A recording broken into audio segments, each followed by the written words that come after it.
Name another podcast like this. Who gon' bring it to the table? Boss talk. Who your girlfriend favorite? Boss talk. We gon' do it how you want it. Boss talk. Yeah, everybody on it. Boss talk. It's a unique hustle. Boss talk. Yeah, we came from the struggle. Check it. It's a unique hustle. It's your boy ECO, and I'm here with the lovely, amazing, official Miss Jamaica. What's going on? Nothing, you know what they'll walk on. Man, hey man, we got a special guest here today, y'all. We down here in Houston, Texas. One more again, you know. That's how I say it, one more again, man. Yeah, that's my terminology, man. We have a very, very, very special guest here today, and she really don't need an introduction. Not in Houston. Not in Houston. She's a what you say, a local? Oh, she's a very local, man. Dr. Michelle Maneevese. Yes. How are you doing today? I'm so normal. Welcome to Boss Talk 101, where the bosses talk. Man, hey man, we got this woman, Miss Maneevese, Dr. Maneevese. Listen, I'm so excited about this because this young lady here, she helps you with all type of different things, man. Men and women. But don't talk about the men stuff too much. But let's just talk about the women first, because it's something that my wife has had issues with, and I have to deal with it a lot. So I really want to tackle some of these issues, you know. Let's first of all, let's find out, just Miss Maneevese, Dr. Maneevese, where are you originally from? I'm Vietnamese, 100% Vietnamese, and I speak fluent Vietnamese. Wow. But you're born and raised here in Houston? I was born in Orange County, California. Oh, okay. But I got here as fast as I could. How old were you when you came to Houston? 3. Oh, really so I'm young. very Houston. Yes. Very Houston. So you moved here with your mom and your dad? Mm-hmm. Okay, so are they both from Vietnam? Vietnam. Yeah, they're immigrated from Vietnam. How long have they been here? How long were they in California before they moved here? So in California, when we first immigrate, there's a huge Houston population of Vietnamese people. There's another huge population right outside of Orange County called Westminster. And so it's nice because you immigrate there, you learn a trade, you don't really have to speak English, you know, there's a whole community there, and then you spread your wings and fly. Wow, that's awesome. So how hard, have your mom and dad ever told you how hard it was being an immigrant moving here to the States? As an adult, very hard. You know, just the whole immigration process itself. I mean, my mom was How old were they when they moved here? She was 18. Oh, so she was really young. Wow. Yeah. And your dad was? Also 18. Wow. Yeah. So they came here on a boat. My mom's boat was robbed by pirates 17 times. You know, so, I mean, they've been through some stuff. That must have been scary.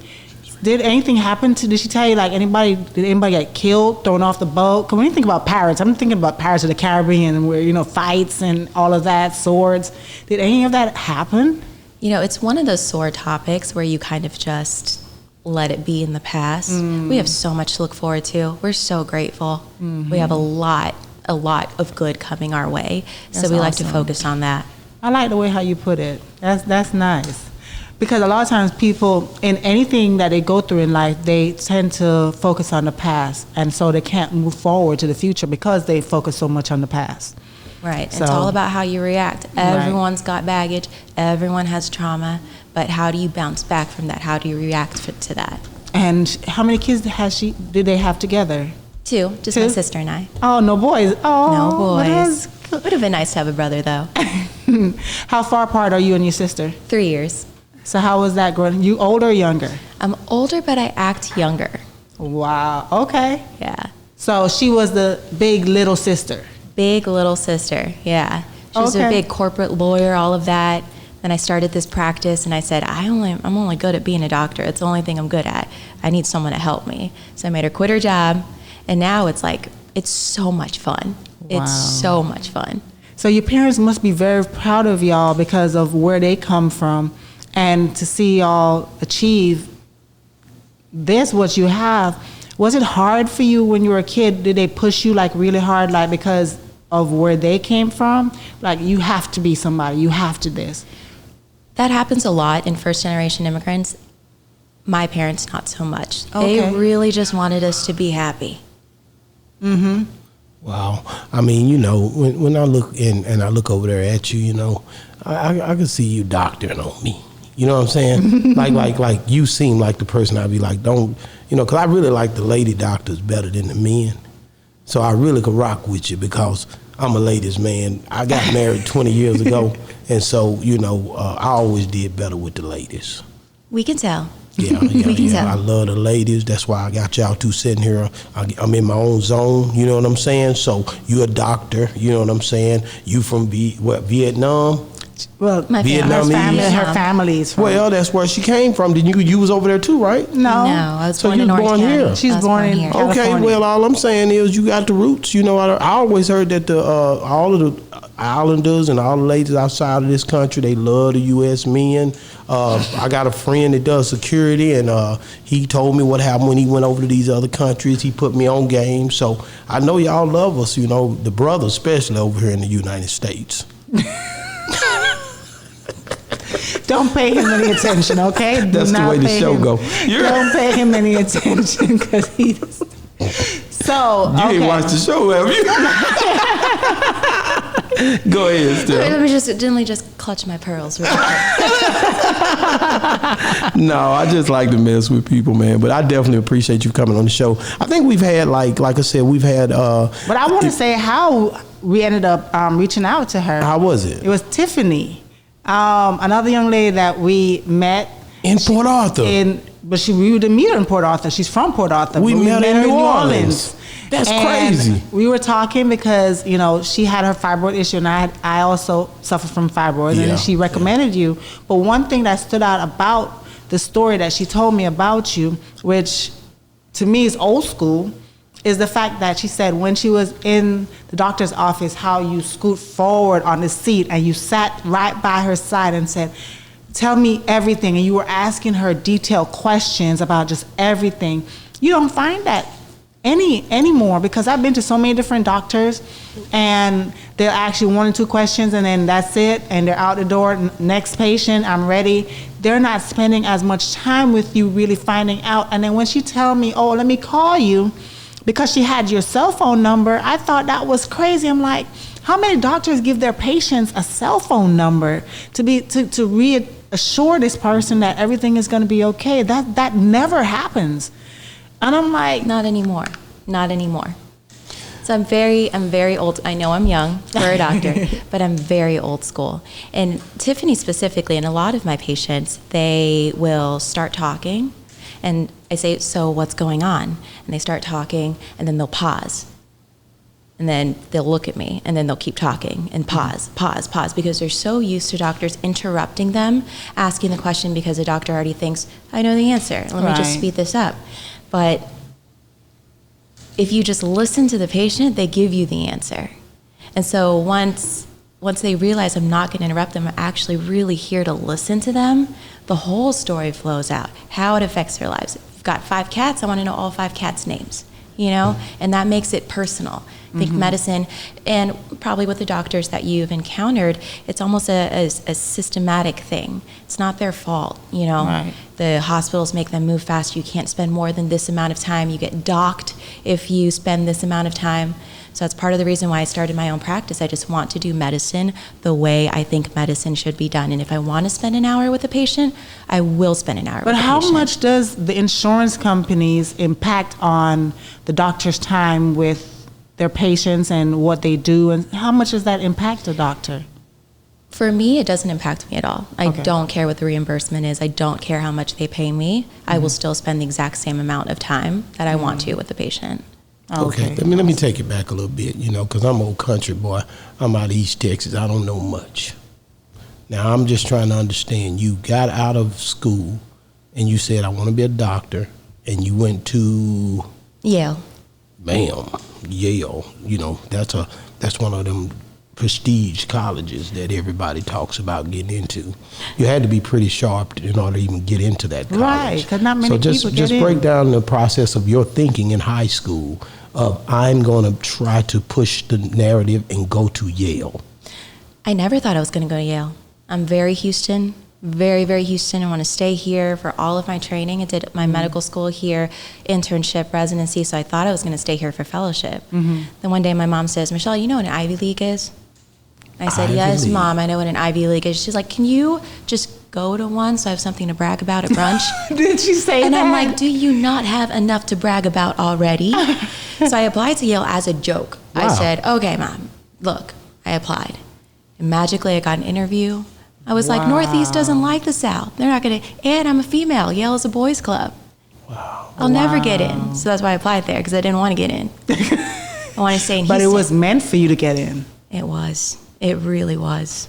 But with it being a boys' club there, how hard was it, your internship there? How hard was it being there in those years that you were there? Being a female. For me, it wasn't really an adjustment because I'm used to dealing with things like that. For them, it was a huge adjustment, right? Because I'm coming Yeah, in with my yeah. pink scrubs. Every morning I walk in and I go, good morning. Today is going to be a great day in the Angio Suites. For the first like 3 months, they were just like, oh, this girl's here again. And I called my mom. I was like, listen, everyone's so rude up here. Mm-hmm. They're so abrasive. Mm-hmm. So either I'm going to turn into one of them, or I'm just going to quit. She was like, Michelle, keep being sunshine. Right. Keep being sunshine. And sure enough, towards the end of the year, when I walked into the room, they greeted me. Good morning, Dr. Maneevese. It's going to be a great day in the Angio Suites. That must have melted your heart. Oh, it made me so happy. can It made me imagine. so happy. Wow. So As you've it always should. wanted to be a doctor, even as a kid growing up? Is that your field of career you always wanted to take on? No, I didn't know. I just wanted to do something that made me happy. Science made me really happy. Understanding the human body made me Okay. really happy. To be able to explain something like, oh, my finger hurts. To be able to explain why your finger hurts from here all the way up to your brain, what's processing, I thought that was so cool. That's amazing. I think that's amazing for you because there's something for everybody to do, and you got to tap into your gift. And I think that that's what you've done. You've really figured it out. Like there's no regrets, right? No regrets. Absolutely not. If I could do it all over again, I'd do it exactly the same way. So do you have a specialty? Because when you went to school, did you specialize in something specifically? So I chose radiology. That's where you read CTs, MRIs, all of that. So I Okay. did 4 years of that because I am an introvert. I am really shy. So I was like, being in a dark room by myself, doing things very Would be efficiently. perfect. It's perfect. And there was this thing called interventional radiology that was a part of radiology. And everyone wanted that rotation. And they were fighting over it. They wanted it at the beginning of the year so they could put it on their CV. And I was like, don't worry about it. I don't even know. Put it at the end for me. Put it at the end. So it was at the end. I did the rotation. And I was just blown away. The minute the patient leaves your angio suite, you've made a difference. Whether it's a biopsy, you get to know what that strange thing is made out of. You know, whether they need a line for chemotherapy, you're helping with that. What we're talking about today, fibroids, men with their prostates that are enlarged, you get to make a difference, and it's a fast turnaround. How could I not be a part of that? Right. So I love the fact that you go through all these different categories because it brought you to where you are here today, being so knowledgeable in the field that you're in today. So right now you deal with women who suffer with fibroids. You deal with Men who suffer from enlarged prostate and women who have fibroids. right. Oh, so the men most and foremost. That is my favorite procedure. That is your- That is my thing. And why is that your thing? And how many doctors do that? Not very many. Not very Really? many. Why it's my thing, I like to use my brain. I like things that are complicated. So I was like, what is the most difficult procedure that we offer in this specialty? The prostate one? Cool. I'm going to be an expert in that. So that's what I decided. Wow. Is it a very difficult procedure? Very difficult. Very difficult. How is the recovery time? Oh, 0. Really? Yeah, yeah. So basically, interventional radiology is image-guided surgery, minimally invasive surgery. So I do everything through an IV. The same thing you get in your arm or your wrist in the hospital, everything happens just through that IV. So very minimally invasive. And what I do is I place that IV into the artery. I'll inject some dye, use my big X-ray machine to see the dye. The dye illuminates all of the blood vessels in the pelvis. I find the blood vessels that are feeding the prostate.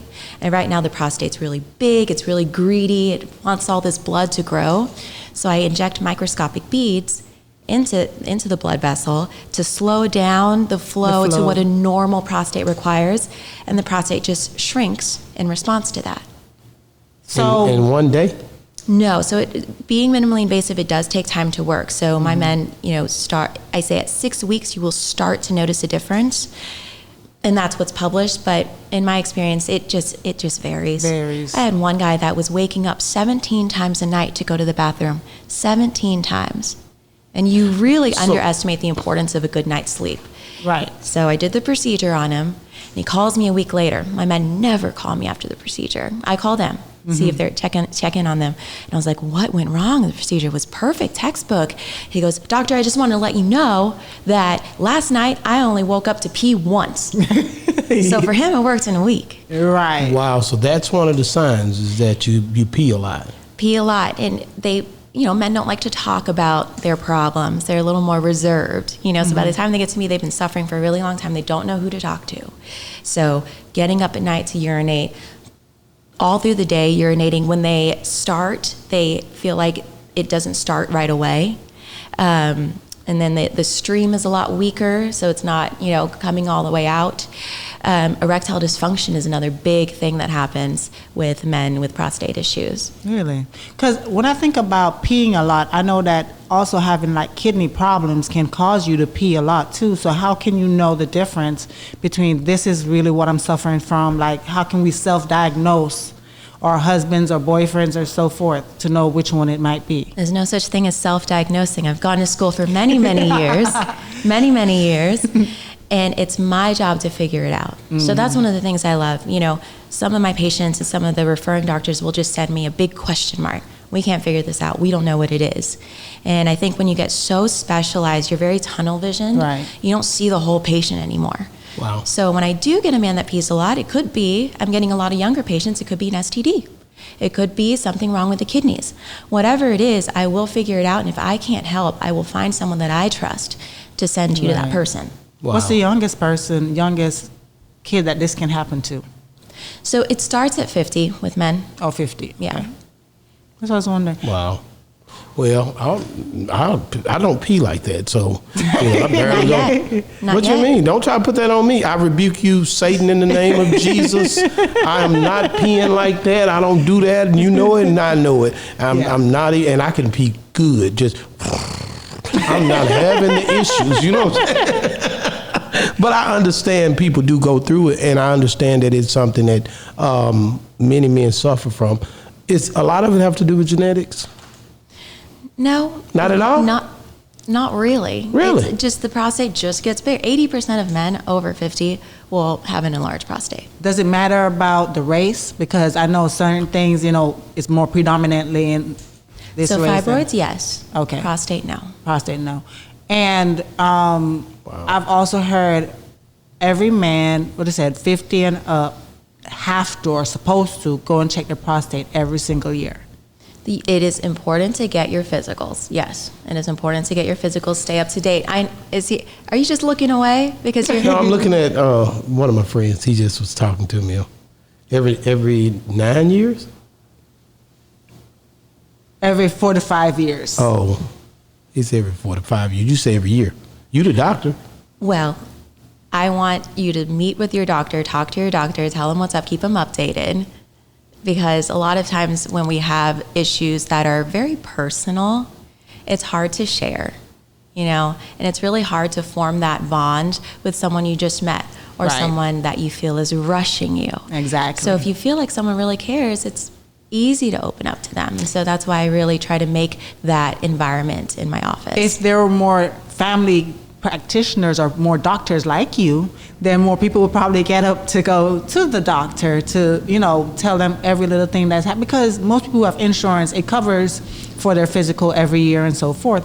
But what turns people off, like myself, is because I can't find that person who is willing to spend that time to sit down and hear everything that's wrong and be like, okay, this is what you need to do, try this, and really act like you care about me instead of just thinking about me as a check.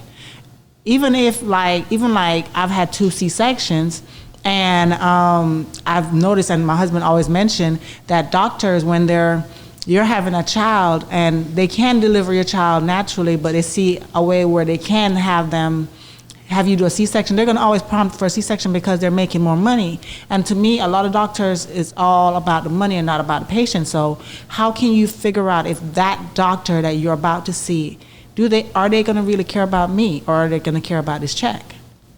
I think the biggest,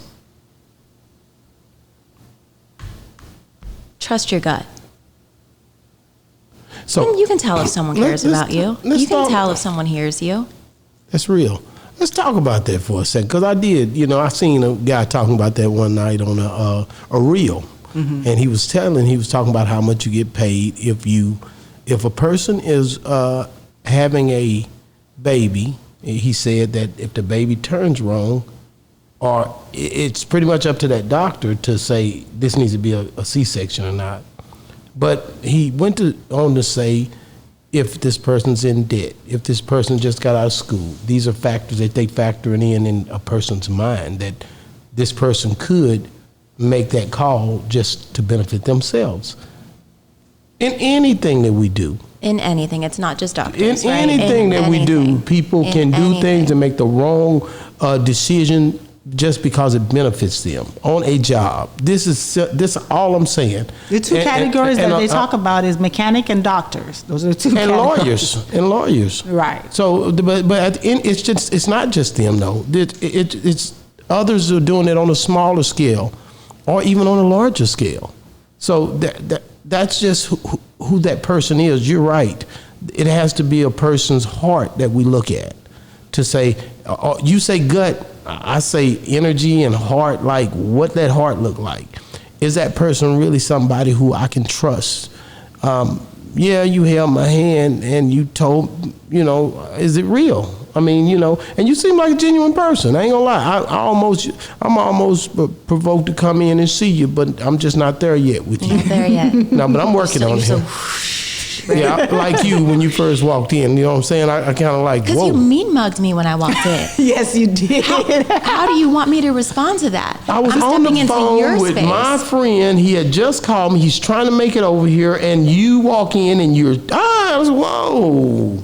But that's Because she's a rare sunshine. She does. Yeah, she came in doing her thing, man. But a doctor, a person who've accomplished, how big is debt when you get out of school and you come to do your practice. You end up opening your own office. You're the founder, CEO of your own establishment.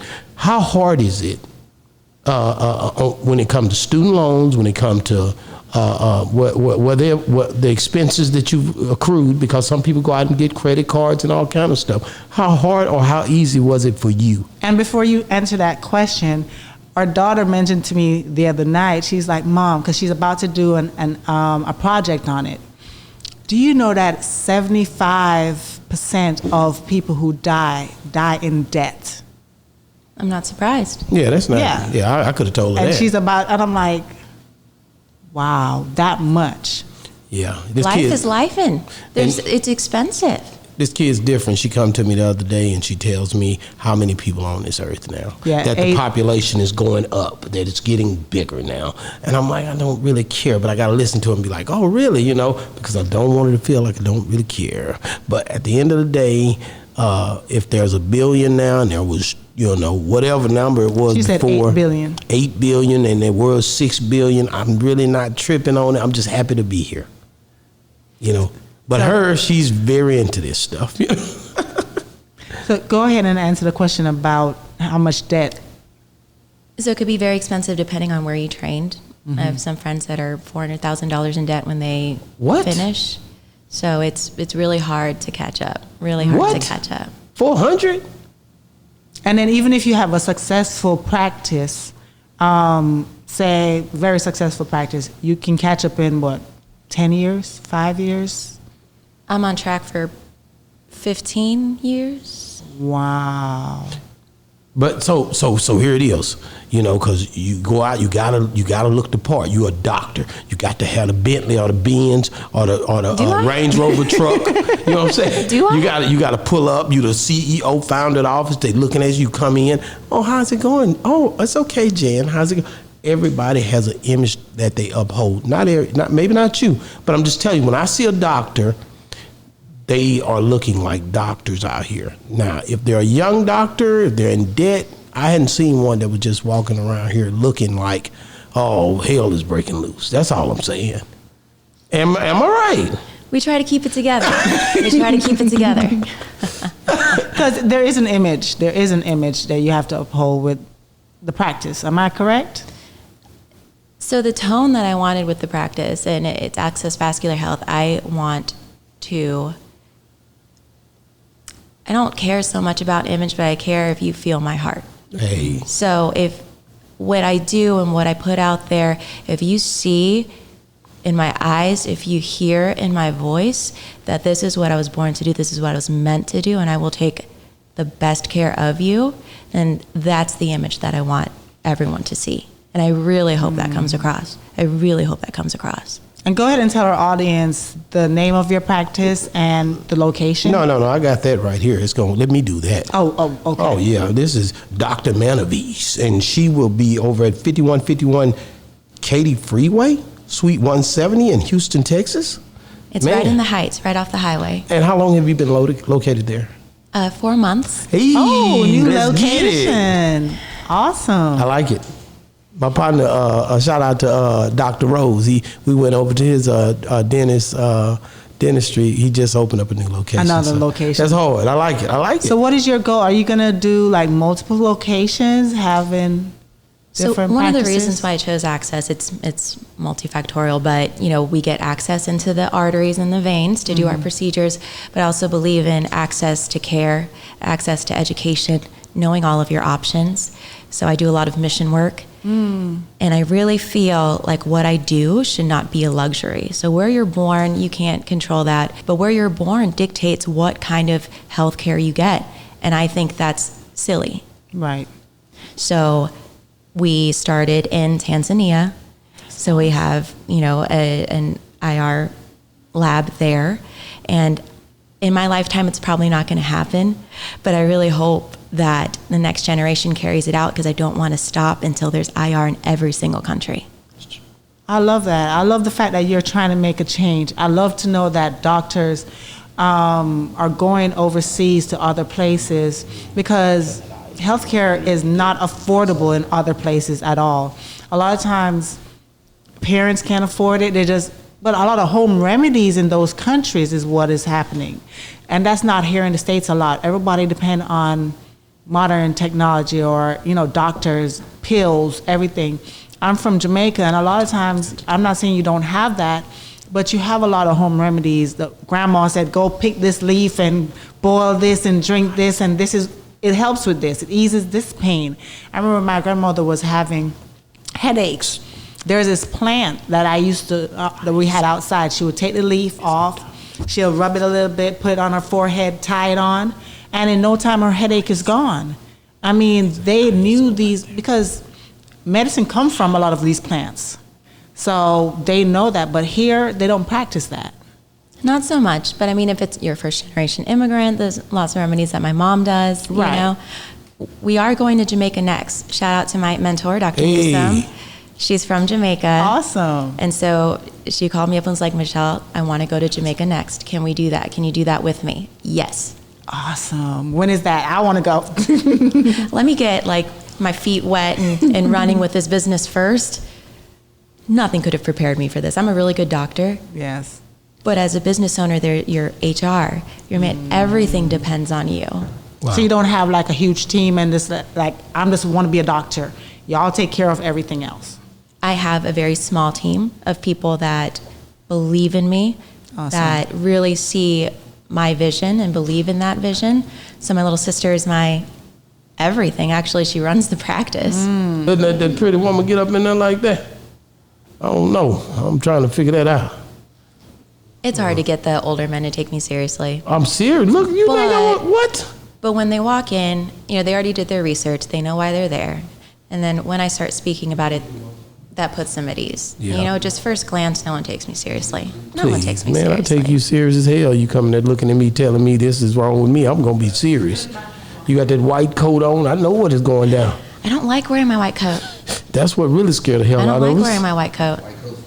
Right. It makes you nervous. It puts the wall up. never wear my white coat. That damn white coat, man, it sure do make you feel like you feel, I don't know, nervous as hell. It does. It really does. And you could tell some patients have white coat syndrome. So you take their blood pressure, it's super high. And it's a real thing. And I think it really puts a wall up. I can't see, you know, like we're around, talking to someone that's this, you know, God, or they think they're God. And that's why I scooted my chair closer with her friend Tiffany.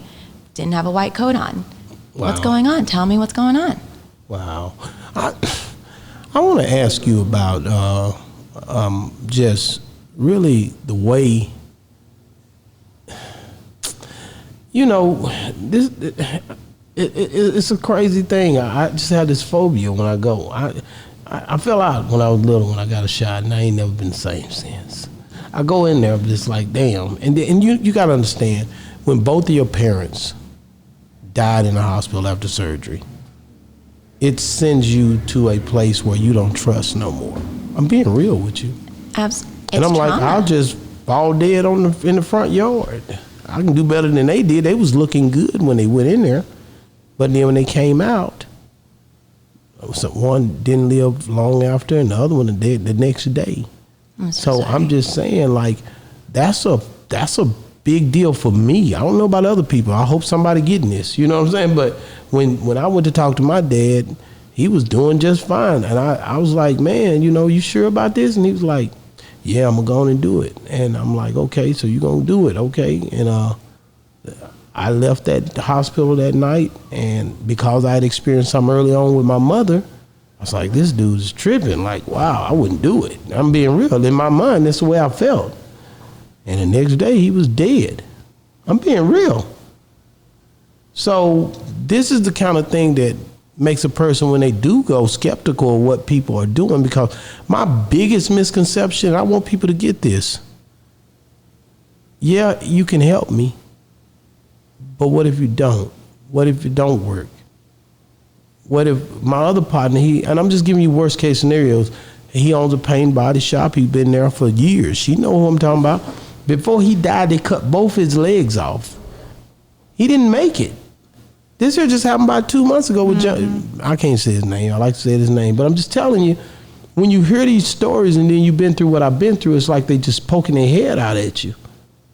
And then my wife had to force me to go a lot of times, you know what I'm saying? So I'm just telling you from a perspective of a person just opening up about personal ways that you feel like, man, I go, but I don't feel comfortable when I go. I'm being real. So I hear a lot of what ifs. What if I don't make it out? What if they don't do a good job? No. What if they didn't make it out. Ain't no what if. My mom didn't make it out. My dad didn't make it out. But what if and my friend didn't make it out? That's all I'm saying. What if you got in a car wreck on the way there? You still could have went, yeah. So, but the cutting the legs off and all that stuff to save him and then it don't work, that's a horrible way to die. That's all I'm telling you. It is. So and it's a trip because, and I'm going to let you talk, I just see when you cut somebody, whether you cut them on the streets or if you cut them in the surgery, you still cut them. So I don't have any scalpels in my facility, so that I'm not cutting. But what your friend experienced sounds like a condition that really affects a lot of Americans, specifically the Black community, and that's peripheral arterial disease. So, I mean, we grew up in the U.S., right? Like, we eat burgers. Everyone has a little bit of fat in their blood vessels, and that fat can kind of narrow the blood vessel a little bit. Like I said, I don't want to scare people. I was telling you about my experience. You know what I'm saying? All I'm telling you is, and you're right. Let's talk about that. You said in the Black community, they be chopping off stuff. What is that? So when the fat kind of narrows the blood vessel, you're not getting enough blood down to your legs. And so when that happens, your body has to start conserving, right? So kind of the first thing you get is you're walking and you get a cramp, or your toe starts turning a different color. And so all of that is because of what we call peripheral arterial disease. That's fat in the arteries, and that can calcify. And so one of the procedures that I do, because we do everything with the blood vessels, I'll go in there through the IV, find the area, I'm like a glorified plumber, find the area that's kind of blocked off, and then I have a little fat shaver that fits through the IV, and then I'll take out all the fat, use a little balloon to open up the vessel to what the size it should be, and then the blood flow to your legs is restored. So if you're able to do that, then you avoid an amputation. Yeah. So interventional radiology, one of our hashtags is #StopTheChop.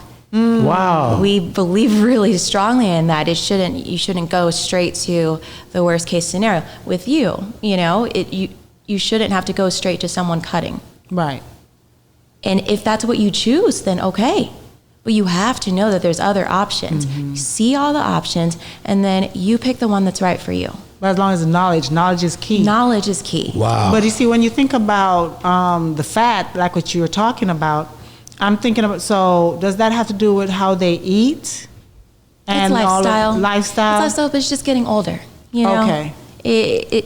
I have fat in my blood vessels, I'm sure. Okay. That's the reason why I'm asking that, because then when I see people who do all these different surgeries for all these different things to remove this fat, but they go back to eating whatever and however and don't really try to take care of their bodies because they know that. I've heard people, I promise you, who tell me, oh, I don't even work out. I eat what I want. If this happens, I just go do another surgery. Exactly. Yeah, because you do get a kind of a new lease on life, right? And I tell my patients, like, this is not, just because you have a new lease on life doesn't mean you go back to your old ways, because you're going to end up right where you were. And the procedure gets more and more difficult for me the more times that I have to go back in and fix it. To the point where there's one day where I'm not going to be able to help, and you have no choice but to go under the knife. Wow. So if that's what you're trying to avoid, we need to make some changes. Wow.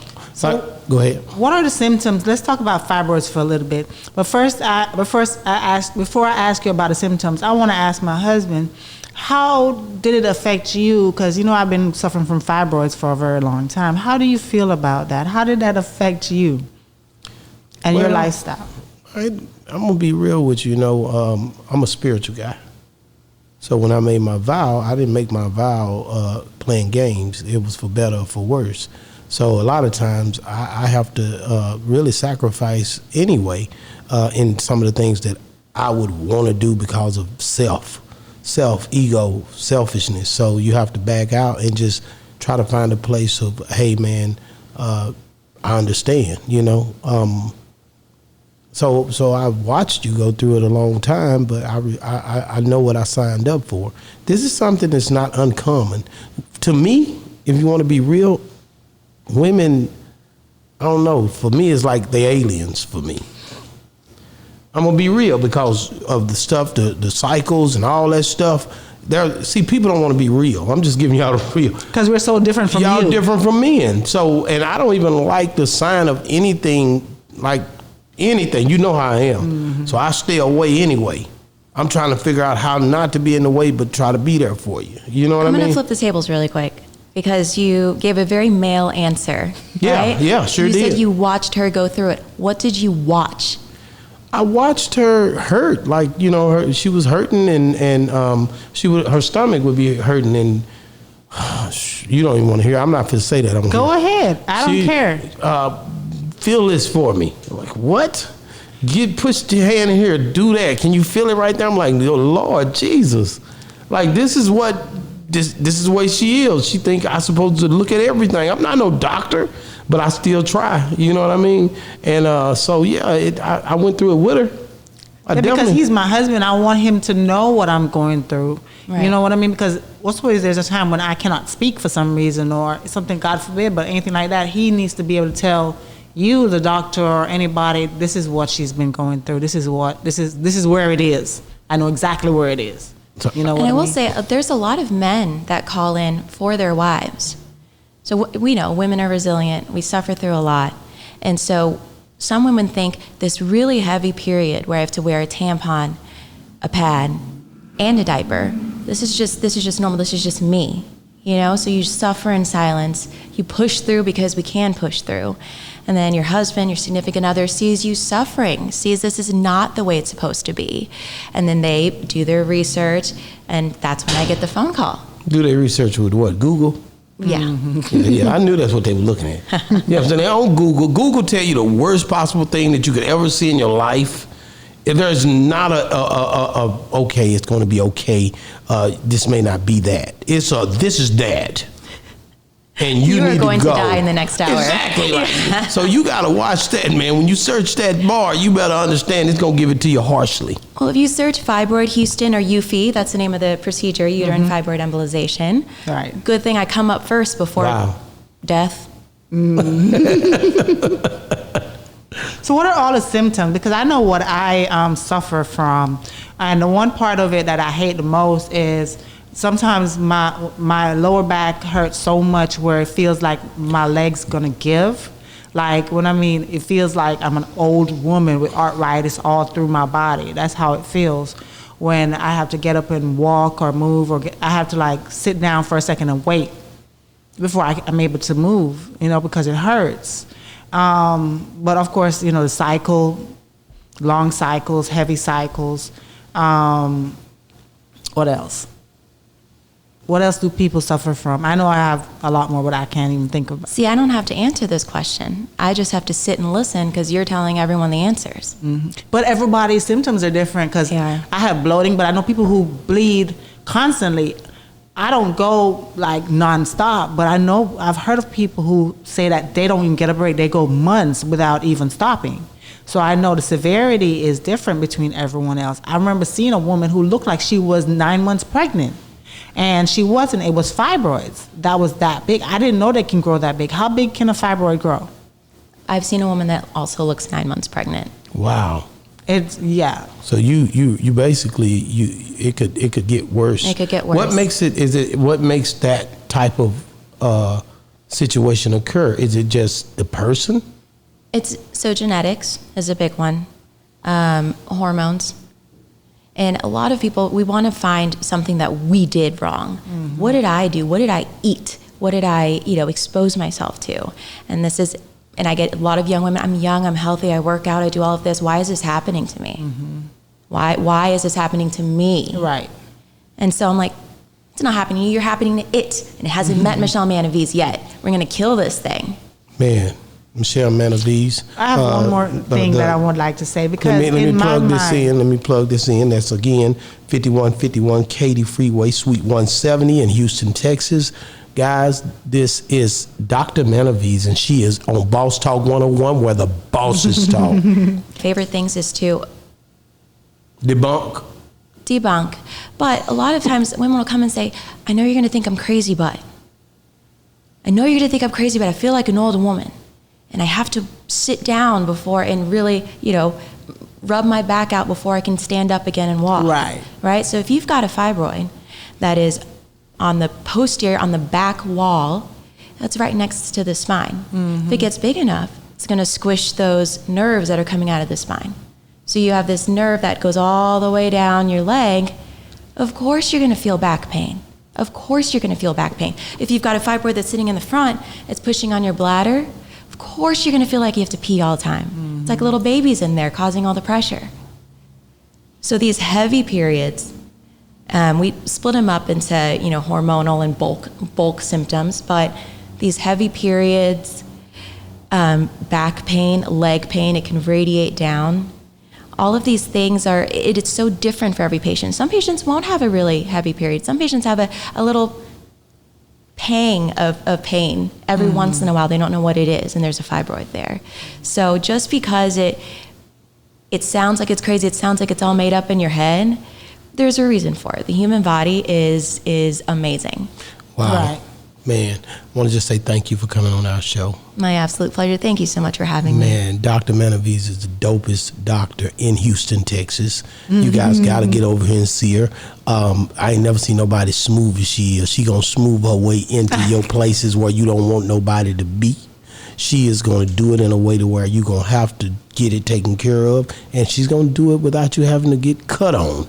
I like that part about her. She's not the one to quick to jump with the knife and just start, or whatever that is. It look like it's a cutter. Okay, it's just, whatever the case may be, she's going to do it to perfection. But you said she doesn't have to cut, but how serious can someone actually die if you don't cut. Like if you If it gets to a place, I'm pretty sure she the doctor. She'd have to answer. With every procedure, with my procedures as well, there's risks. there's risk. Okay. Right? Wow. You have to outweigh, does this affect your life enough? For men, do you have to plan if you're going somewhere, if you're going to Costco, you know there's a bathroom here, you know this gas station lets people in without buying something so that you can go pee there. It dictates your life. For women, good luck wearing white pants. You're never going to wear white pants. Wow. So when I do a fibroid embolization, I'm like, go get those white pants, wear that, but sit in that hot tub and don't be scared. You don't have to stand up and turn around and look at your seat to see if it leaked. Right. Wow. That changes your entire life. And for the males, I had a guy that's going on a cross-country motorcycle tour because he always wanted to, but he didn't want to be the guy that said, can we stop? And make the whole group stop because of him. Yeah. Now he gets to go and enjoy. That's the whole point from all Man, this. thank you so much. Man, Dr. Maneevese, I appreciate you for coming on Boss Talk 101, man. How can people get a hold of you on social media? Are you on social media? I am on social media. Well, how can they get a hold of you on It's social at Maneevese, so Maneevese. So that's on Instagram. And I know you got a TikTok because I found your TikTok the other day. Oh, What? God. She TikToking? She TikToking. trying. She TikToking. That's not my generation, but I'm trying. The dance moves are, and then you upload it so poorly timed, so it's like off on the beat drop. It drives me wild. I'm That's trying a though. place where you could use that white coat on TikTok. Check it, man. Hey, man, it's been another great segment of Boss Talk 101. What a bosses talk. And we out.